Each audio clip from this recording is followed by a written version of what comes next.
महामारी ने देश को फिर से मुश्किल दौर में लाकर खड़ा कर दिया है। किसी को कुछ समझ नहीं आ रहा कि क्या किया जाए, कैसे इस परिस्थिति से बाहर निकला जाए। इसीलिए लोग मोदी सरकार की तरफ टकटकी लगाए देख रहे हैं, मदद मांग रहे हैं। लेकिन सरकार है कि समस्या को समझती ही नहीं, तभी तो आर्थिक पैकेज लाने की भी घोषणा नहीं कर रही है। किसी ने सोचा नहीं था कि ऐसा दौर भी आएगा जहां सब कुछ थम सा जाएगा। अर्थव्यवस्था बेकार हो गई है। देश में सिर्फ दो ही चीजें दोगुनी रफ्तार से बढ़ रही हैं, एक महामारी और दूसरी महंगाई, जिसने लोगों की मुश्किलों को बढ़ा दिया है। स्वास्थ्य मुसीबत के आंकड़ों ने महंगाई को इस कदर बढ़ा दिया है कि दालों से लेकर सब्जियों के दाम आसमान छू रहे हैं। इन्हीं हालात में लोगों की नौकरियां भी जा रही हैं।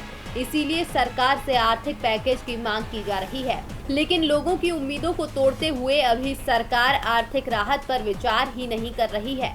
नीति आयोग के उपाध्यक्ष राजीव कुमार ने कहा कि संक्रमण के मामले बढ़ने की वजह से मौजूदा स्थिति पूर्व की तुलना में अधिक कठिन हो गई है।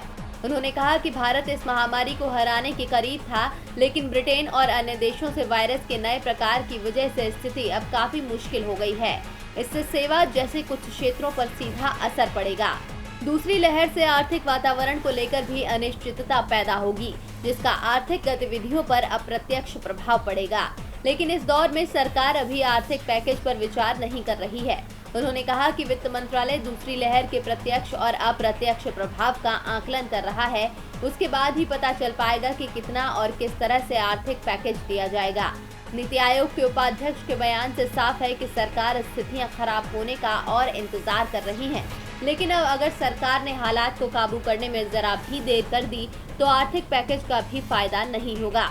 डीबी लाइव की रिपोर्ट।